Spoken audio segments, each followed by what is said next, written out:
You're watching KRDO News Channel 13, where the news comes first. Your news starts right now.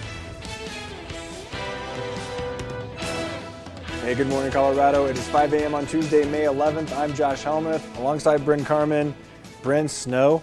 I know. Snow in May? I know, it's back. Maybe the last time, but you know, you just gotta push it to Memorial Day. That's what we always say. Yeah, maybe this is the last time. You know, Mother's Day-ish snow, not atypical for Colorado. It's not. But I hope you covered your plants. I know, I hope so too. And I think last year we were talking about COVID so much, I kind of forget what the weather was like. I don't even know if you and I were anchoring together in May. We came back to the studio, but I can't remember if it was May or June. So, you know, the focus was on something else. But yeah, you just... A little messy out there today. You just gotta embrace the wetness and hopefully this is it. Here's a live look right now for you outside of Akron. You can tell there's all types of moisture covering our camera out that way. Chris Larsen joins us right now. And Chris, this is going to kind of linger?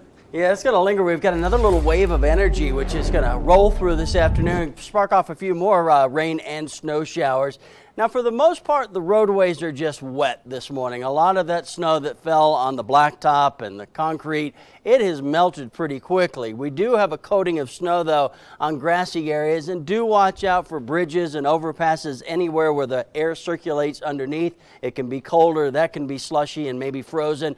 And there you can see we're drying out in Pueblo. We've got snow down towards Walsenburg, along I-25 into the Trinidad area. Rain showers out to our east, and then those spotty snow showers in and around Colorado Springs. You're going to see some rain a little mixed in there, a little bit of snow. I saw snow and rain on my way to work this morning, and then you've got some snow showers out into the eastern portion of the county this morning. These are basically all pushing to the east, so we're going to clear from the west to the east as we head over the next couple of hours into the late morning, early afternoon before we see a few more showers pop up. It's 33 right now in Colorado Springs, 36 in Pueblo. Josh mentioned the plants. And especially tonight, as we start to see a little bit of clearing, you're going to want to protect those plants as we head overnight into Wednesday morning. Much colder temperatures out the door tomorrow morning. Forecasting highs today only in the mid-30s to the low 40s, 39 Canyon City and 38 in Lyman this afternoon. We do have more sunshine and warming temperatures just around the corner, and we'll take a look at all of that coming up in just a bit. Brynn. All right, good to know, Chris. Thanks so much. Here's a live look at our traffic tracker early on this Tuesday morning. I-25 and Tejon, like Chris was just talking about, you can see that the interstate is wet this morning. So just be ready to have those windshield wipers working. You are going to get a little bit of splashback, and some of our bridges and overpasses could be a little bit icy, but overall it could be a lot worse. So that is the good news. No slowdowns or accidents to report, but if anything changes on the roadways, News Channel 13's traffic tracker Natalie Haddad is going to join us for a full report of our conditions starting at 5:30. And we continue to track your commute in real time out on the roads with our photographer who is out and about checking in. I'm not sure. Do you guys know where she's driving? I'm going to ask my producer. She is in the Monument area where you can see the further north you go, it looks like there are some flurries flying. She's got her windshield wipers on. This is our photographer, Suze. I'm guessing she is going northbound. Looks like her speed is maybe pulled back a little bit, but thankfully it doesn't look like it is sticking to the roads in the Monument area, but it could be a little heavier, slushy, depending on where you're traveling, especially if you're going up north or west. Give yourself some extra space and some extra time this morning, but hopefully the morning commute isn't too bad for folks who are up early and headed out the door. All right, thanks, Brynn. In continuing coverage this morning, we're learning more about the 6 people who were gunned down very early Sunday morning inside that Colorado Springs mobile home.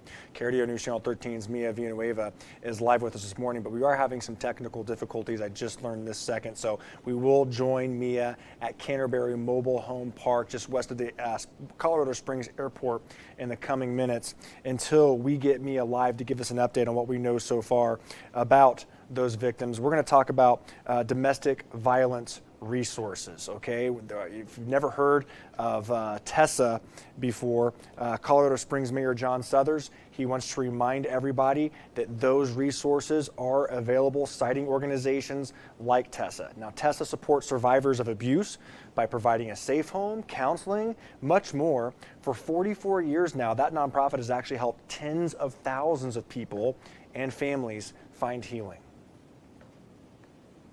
Just to find that out, I'm still in shock. Like, I still can't even believe it. They were just amazing couple. And then they have their little baby girl who's so adorable. And I always knew that they would be together forever once they met.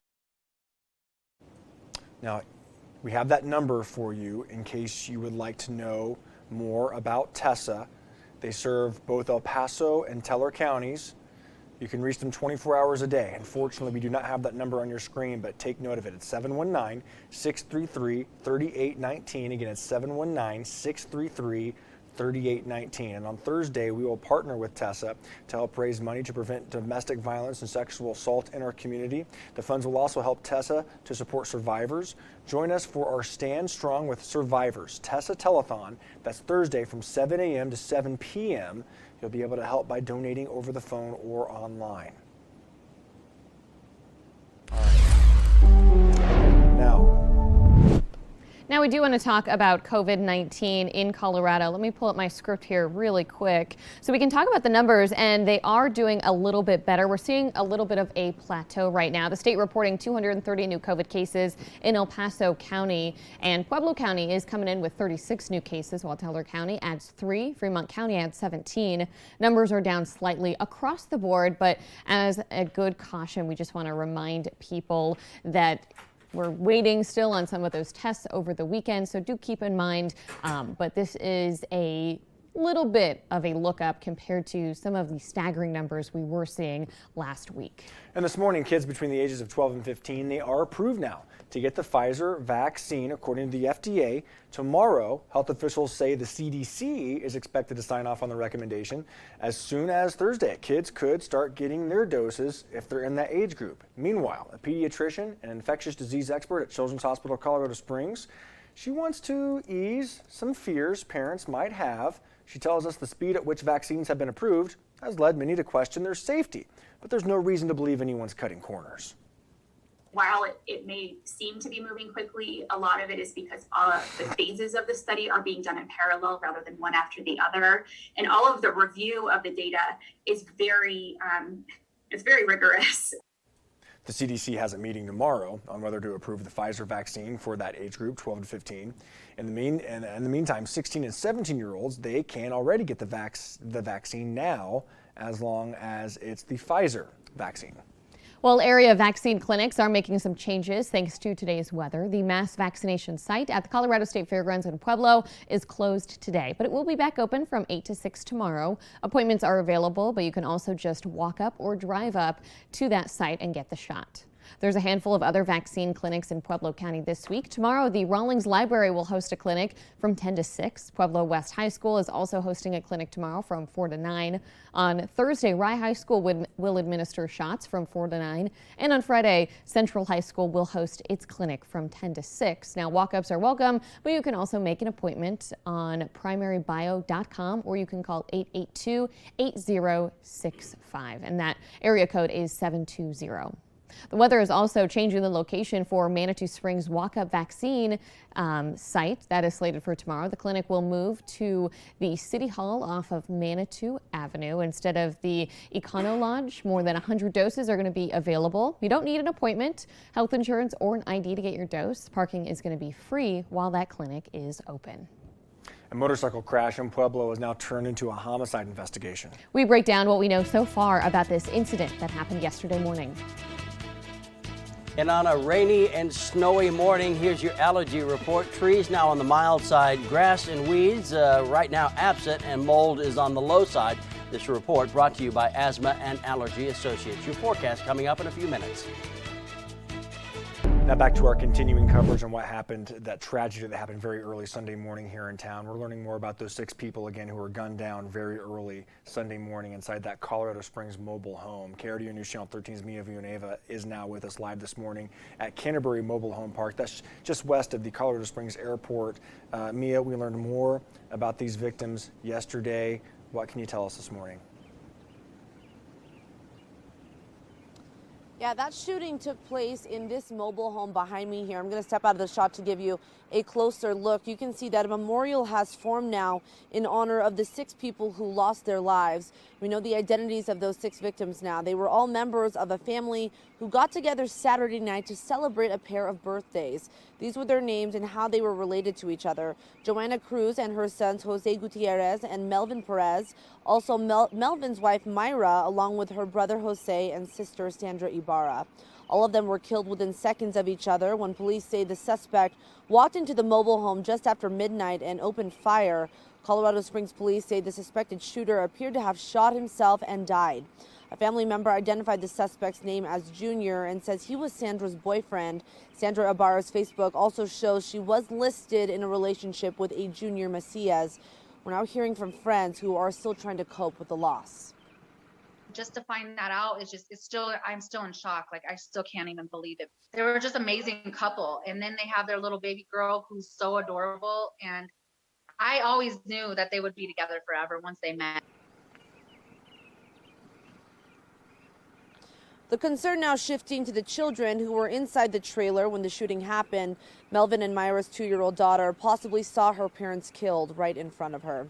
So far, Colorado Springs police have been pretty tight-lipped about this incident, but we are scheduled to hear more from them at a press conference happening at 3 this afternoon. We'll bring you the latest information we learn right here in our newscast, as well as on KRDO.com. For now, reporting live, Mia Villanueva, KRDO News Channel 13. All right, Mia, thanks so much. Well, what initially looked like a motorcycle crash in Pueblo is now being investigated as a homicide. It happened just after 4:30 yesterday morning at the Highway 50 bypass on Bonfort, where we actually reported this accident to you yesterday on GMC. A driver called police about a man lying along the road in a field of crash debris. When police got there, they started investigating, and officers found that the man had been shot, but it's not clear yet where the shooting happened. Police are asking anyone with information about this to give them a call. You can also leave an anonymous tip with the Pueblo Crime Stoppers. Now we want to check in with our weather. Storm Tracker 13 meteorologist Chris Larsen joins us now on this weather alert day because we are tracking rain and snow. Brynn, say it ain't snow, but yeah, here in May it is. We've got snow falling up in Monument right now. Now, I will point out that most of the roadways are primarily just wet, but you're going to find grassy surfaces or snow covered as well as the trees. Now, once the sun comes up this morning, anything that is slushy is going to melt pretty quickly. We'll likely see another round of rain and snow showers, though, as we head into the afternoon. Raining right now out to our east, La Junta, Lamar. Light rain showers around Springfield. We've got a batch of snow south of Walsenburg into Trinidad. And again, those spotty snow showers, Colorado Springs, Falcon, Peyton. Out 24 as you make your way towards Lyman, some light snow falling this morning. All of these showers are moving from the west and pushing out to the east. They'll be with us, especially out across the eastern plains here for the next couple of hours. Another round, though, again this afternoon. Right now it's 25 in Woodland Park, 32 Fort Carson, and 33 degrees in Colorado Springs. As we work our way into the afternoon, look at that, Pueblo in the low 40s. Average high for this time of the year is 75 degrees. We're looking at about 40 this afternoon. We'll take a complete look at your forecast coming up here in just a few minutes, Brynn. All right, thanks so much, Chris. Taking you outside for a live look at the Stratmore Hills area. Just kidding. Fontanero and I-25. Looks like cars are moving along just fine. And just a reminder, things really could be a whole lot worse. Thankfully, our temperatures are up a little bit, and we're not driving through heavy snow this morning. It is going to be a little wet. There is a chance you might hit a slick spot here and there, but overall, the morning commute could be in way worse shape. So that is the only bit of good news I think people are okay with as they wake up on this cold, wet, and slightly snowy Tuesday morning. No accidents or slowdowns to report, but just keep in mind that wet pavement before you head out the door. Grab that rain jacket as well. If anything changes on the roadways, we'll be sure and keep you posted with Natalie Haddad. She's going to join us a bit later. Millions of dollars are devoted to keeping Colorado Springs police evidence locked up. How long CSPD has to purchase even more storage for that evidence coming up in a 13 Investigates special report. And good morning to everyone out in Lyman. You can see that fresh blanket of snow on the roofs out that way.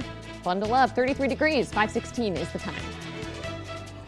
We're right now at I-25 and Briargate via our photog, Suze Enos, just trying to give us a live look at those slushy roads for you this morning.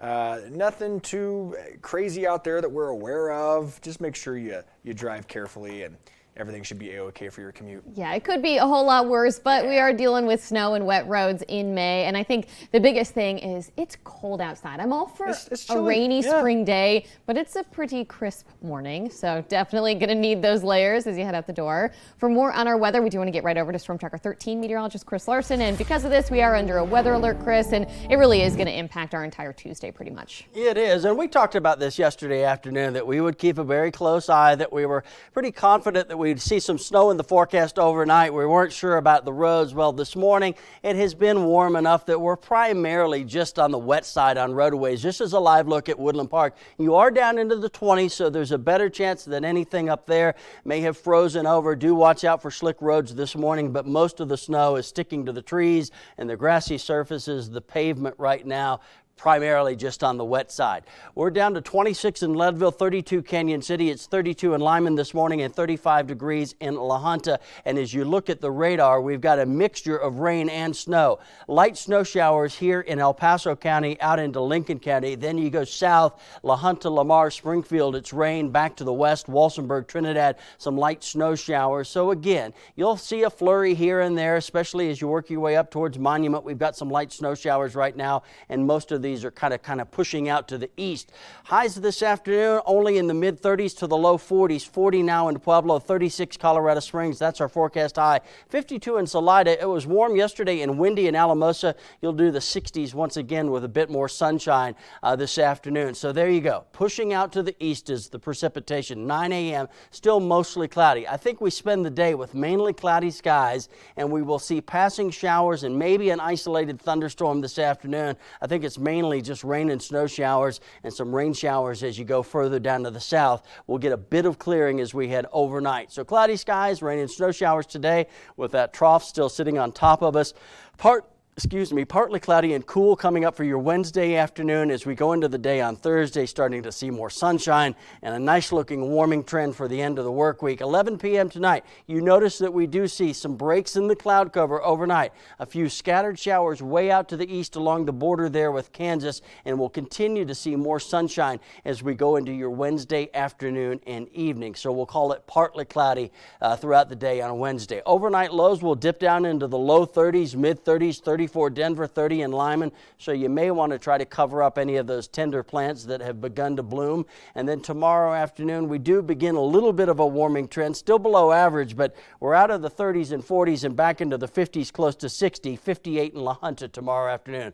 All right, Woodland Park, here you go. Snow showers this morning, rain and snow showers this afternoon. A high of 50 on Wednesday. We're back into the upper 60s by Friday afternoon.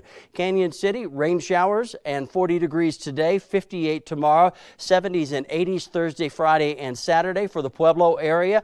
Again, scattered rain showers this afternoon. Overnight lows dipping into the mid-30s, 57 Wednesday, back to 81 by Friday afternoon. Colorado Springs, we have light snow showers this morning. Likely to see a few rain snow showers, maybe an isolated thunderstorm this afternoon, and a high of 53 degrees. We're back into the low 70s on Thursday and the mid and upper 70s as we head towards the weekend, where we will reintroduce a chance for a few isolated late day convective type showers and thunderstorms. Guys, back over to you.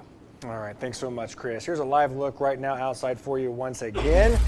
This is Motor City and I-25, and so far your commute looks great. It's a little slushy out there, a little messy, so give yourself maybe a few extra minutes on your way to work or school this morning, but so far, so good. Natalie Haddad will have a full report of our conditions coming up later on in our show.